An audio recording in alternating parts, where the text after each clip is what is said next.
Hey everyone, what's up and welcome back at another artist coaching community Q&A.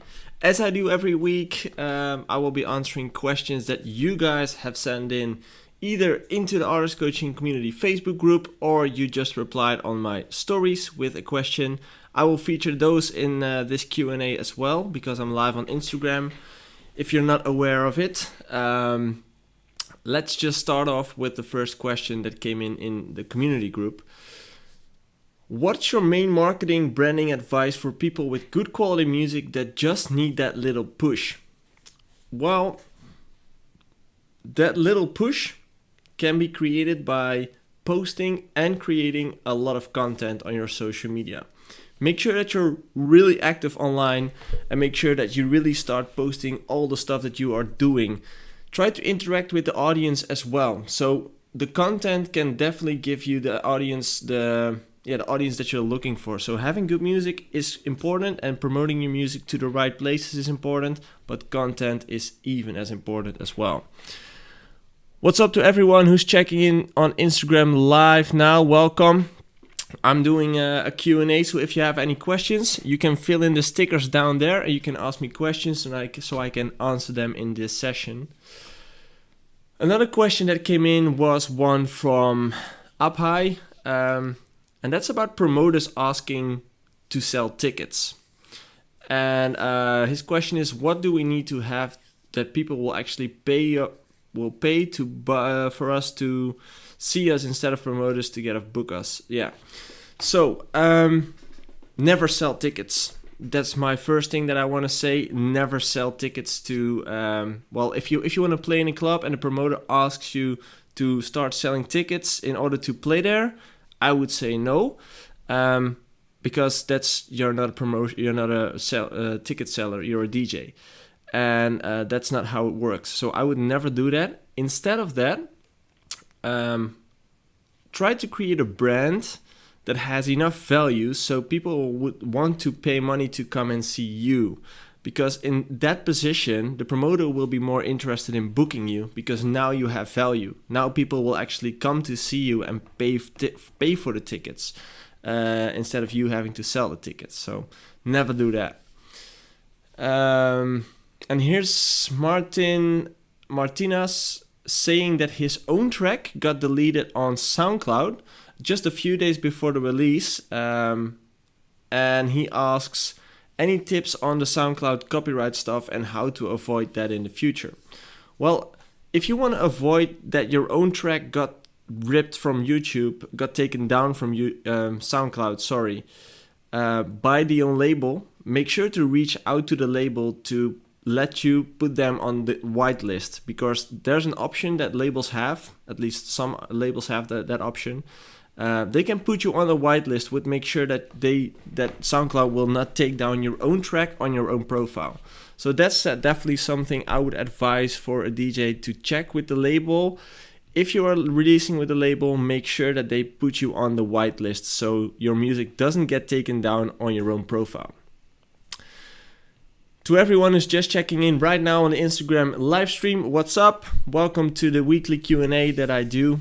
Normally I only take questions from the artist coaching community, but more recently I've been taking questions on the Instagram live page as well. So you can send in your questions down on the, question tab or something. I already see 5 coming in, so let's just take a few from it. Here's one. How does this work? How to create your audience with your music. Well, creating an audience with your music is by reaching an audience first, finding the place where that audience is. So first ask yourself the question, where is my audience based? Where do the people listen to the music that I make? Most of the time that could be Spotify. That could be the dance floor if you're making EDM or any kind of other music.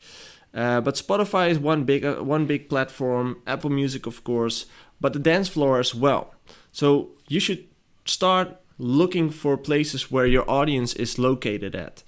One of those things is reaching out to playlist owners and see if they are willing to feature your track in their playlist to reach their audience. Another thing might be to reach out to DJs to start supporting your music so they play it in front of their audience. And doing those things will give you a bigger audience over time. So yeah, that will give you an audience with your music. Let's see other question. How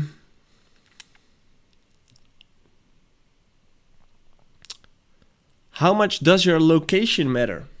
Interesting question. Honestly, in my opinion, your location doesn't really matter anymore. Why?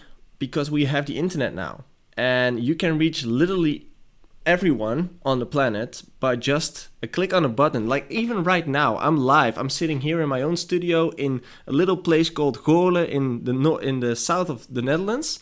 But still, people from all over the world are watching, are interacting with me, are listening to what I'm saying. That's just crazy, and that's the same how it works for music. It doesn't matter where you are on the world. If you make music and you put it out on any platform whatsoever, you will reach everyone you can reach everyone on the earth. So don't worry too much about where you're located. Worry about how you're going to reach that audience, because that's the key to success in this case. What's up everyone who's just checking in on the live stream? If you have any questions, make sure to drop them here in the Q&A section on Instagram, and I will answer a few of them. Yes, Jimmy, this is my studio in Goorlen. I actually, oh, you live there, nice. Well, I'm here. No problem, Julian. Hope the answer worked for you. Here's another question. Best tips for promoting music. Promoting music. I actually briefly touched on it in the question here before, but promoting music is all about thinking about where your audience is located at. So if you make music that is perfect for Spotify, if you make like listening music, make sure to reach out to Spotify playlist owners or maybe Apple Music playlist owners. But think about where people listen to your music. As a DJ, if you have like EDM music, that's mainly listened to on dance floors. So what's most important to you when you promote your music as a DJ, as an EDM DJ, is to make sure that every other DJ start playing your music, because they will spread your music onto the dance floors, onto the crowd that is interested in that kind of genre. So really reverse engineer where your audience is located and find out a way to reach that audience, because that's the best way to do it. Let's take another one. What's the first thing that I have to focus on about starting music? Well, the first thing I think is to make sure that you understand how the DAW works, because you can have like a really fast car, but if you don't know how to drive it, it doesn't make sense. So first spend time on learning how to drive the car. In this case, that's the DAW. Make sure you spend time on that you know how to use the DAW, and then start digging deeper into samples and plugins and all those kind of things. But first spend time on the DAW when you just start making music. By the way, there's a lot of useful tutorials out there on YouTube. So if you're getting stuck on something, just type it into YouTube and there's a shitload of content for you that can help you out of your struggle. So that's a great way to get started. What's up everyone who's just checking in right now in the live stream? I'm doing a brief Q&A, so if you have some questions, you can put them down. You can ask me the questions and I will pick a few and give you the answer. Here's one. Are there any platforms to send your music? Are there any platforms to send your Spotify track to some big Spotify playlist owners? Yes, there are. But in my opinion, those platforms charge quite a lot of money. And I think right now we've reached the point where it's becoming harder and harder to get in contact with Spotify playlist owners. And those companies, most of them just use that as like, they make a lot of money out of it. So before you spend a lot of money on Spotify playlist promotion through those companies, make sure that you do your research and make sure that you can see that it actually brings you value instead of just costing you money. Because unfortunately, I've heard a lot of stories from people that spent like $500 or something and it didn't work. So yes, there are some of those platforms, but make sure that you do your research on them before you spend a lot of money. Let's take another one.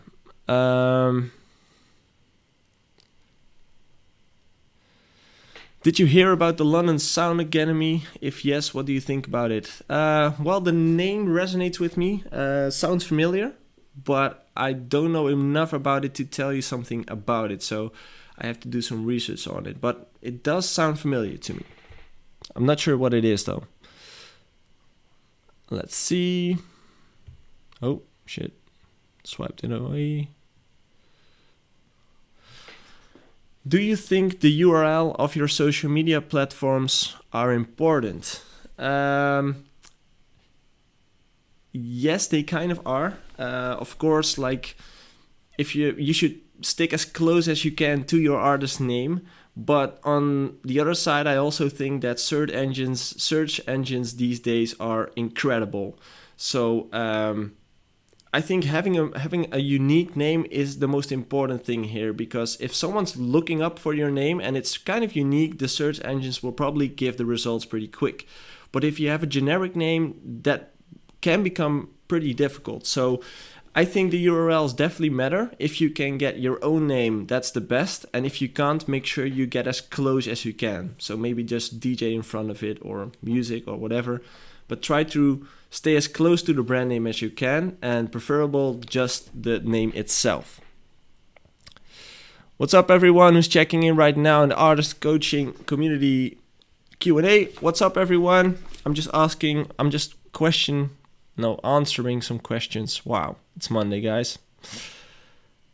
Let's see this. Do you always have to share copyrights with a vocalist when releasing a track?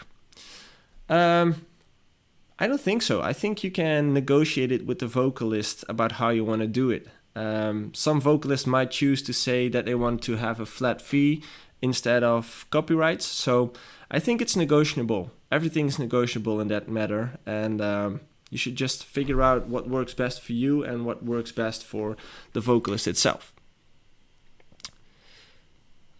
Let's take this one. Can you please tell me how to get rid of stuck in a project while working on it? I think the question here is how to get out of a creative block when you're in the project, I guess. Well, my answer to that is it depends, like sometimes you first have to ask yourself the question, am I really in a creative block? Or am I just being lazy and I want to do something else? Because that's a big difference. To me, what really worked was downloading new samples or going to Splice and just listening to other samples, getting inspired by different sounds. Maybe downloading some new plugins to see if you can find some new sounds in there, or maybe some new effects that you can tweak around with. Listening to other music might really help. And sometimes if that doesn't really work, like if you really put in all the energy to make things work and it still doesn't work, I would say just leave the studio, take a day off, and get inspired by everything around you. Because sometimes it just doesn't work, and staring at your screen for 5 hours isn't useful to anyone. If that doesn't work, just leave the studio and do something else. Let's see if there's another question.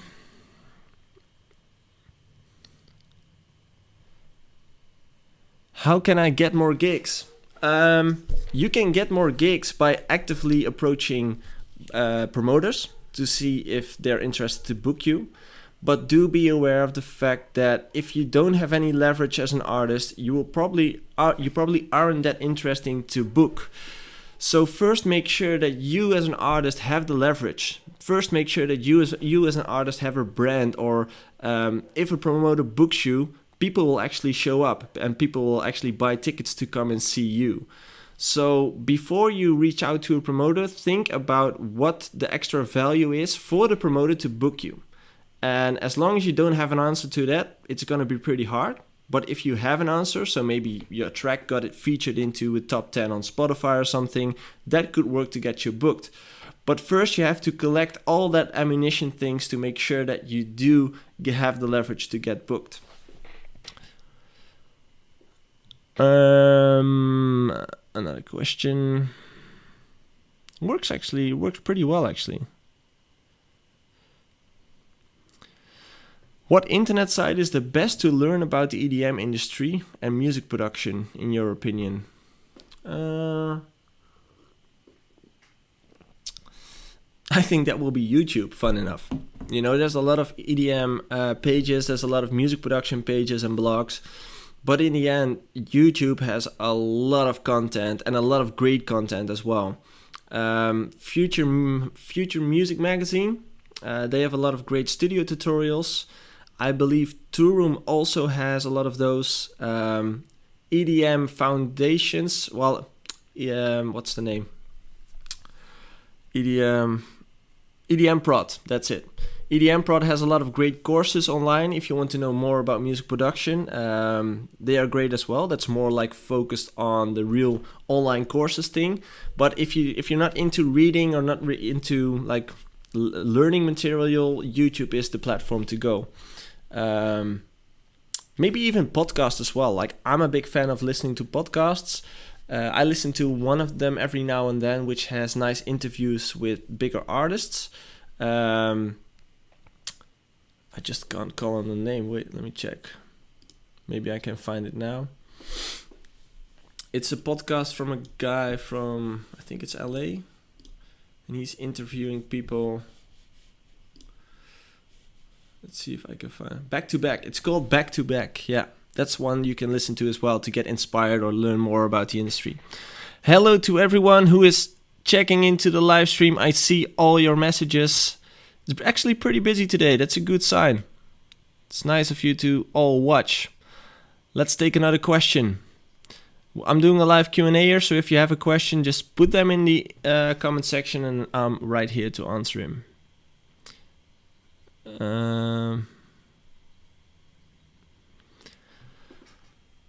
I wanted to ask you if you release so many good music, but it seems doesn't go anywhere. What's the question? What's actually really interesting about that? Like, if you release a lot of good music, but it doesn't seem to go anywhere, you should ask yourself, is the music really that good? Because as an artist, you might think your own music is really good, but eventually, if the market tells you that it sucks or whatever, you could start thinking about it. Like, what am I going to do with that? You know, like, maybe your promotion sucks. Maybe you just didn't manage to reach the right audience. Maybe the audience just isn't ready for your music yet, or you're just into the wrong areas with your music. Just figure out where things are going wrong, because if your music is really great, it should pop up somewhere, somehow. Here's a question. I'm actually doing my last year of high school. Do you think it's wise for me to join a music school after high school, or is there any other way you would like to go about it? Really interesting question. High school, music school. Let me ask you this, like, how do you become a professional basketball player? I don't really believe that you become a professional basketball player by going to a school. You become a professional basketball player by practicing a lot and going out on the field to practice it and to actually work along the way and to become better along the way. And that's the exact same way I think about music schools. It's great that they're there, and of course you can learn a lot there. But eventually you become an artist and you become a successful artist by doing a lot of work, releasing a lot of music, starting to work your network. And unfortunately, not all music schools are like that. So it depends on what kind of music you go to. But my first opinion on it is don't go to a music school. Take that money, invest it into your career and see where it takes you. Because there's no successful artist on the planet who has a paper that says I'm a professional artist. How much time do you have to create music, and with what do you start to work? What effects? How much time do you have to create Do you have to create music? That all depends on your own schedule. Like if you have 5 hours a day, take 5 hours a day. If you have 2 hours, take 2 hours. It depends on how much time you have as a person. The way I like to start with my project is by creating beats, but that's also a personal thing, as in some people like to start with the melodies, some people like to start with the bass, with the sound design. I think what's most important here for you is to figure out what works for me. Like what's the most effective way that works for me, and that's the thing that you can figure out for yourself.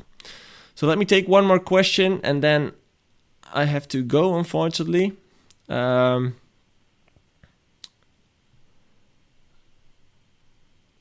Here's the question. What advices can you give to get a successful Spotify release campaign? My advice to that is spend enormous amounts of time to connect with Spotify playlist owners. Try to figure out how you can reach out to them. Maybe it's Instagram, direct message, maybe it's LinkedIn, maybe it's email. But try to find a way to connect with them and set up a connection instead of just asking them to feature your track. Actually reach out to them, be a nice person, have a conversation, give them a compliment about how great their playlist is and how you like to listen to it or whatever. And then after like a few weeks, try to figure out a way if you can get your music into there. Eventually, if you're only getting in touch with them to get featured in the playlists, that will probably cost you money. Because they're not connected with you. But try to set up a personal connection so they actually start to, what's the English word? Looking it up. Award? No, I think that's the wrong word, but yeah. After a while, they probably want to award you and put your music in it for free, or maybe they just like it and they want to put it in. So, yeah. About that. Guys, I see a lot of questions coming in, but I'm sorry I have to go now. I really love the fact that it was so busy today. I'm definitely going to do this every week. I have been doing this for a lot of time in the Artist Coaching community page. But from now on, I will definitely take this to Instagram Live as well, because as I can see, it's really engaging with you guys. And I appreciate that you guys are taking the time to watch and learn. If you learn or just want to watch, maybe you're sitting in a bus and have nothing to do. Maybe you're just laying in bed or whatever. Thanks for watching, guys. This video will be online on YouTube as well and as a podcast. So if you've missed everything and you want to know all the answers, make sure to check it out there. Have a great day. Have a great week. And see you next time. Bye.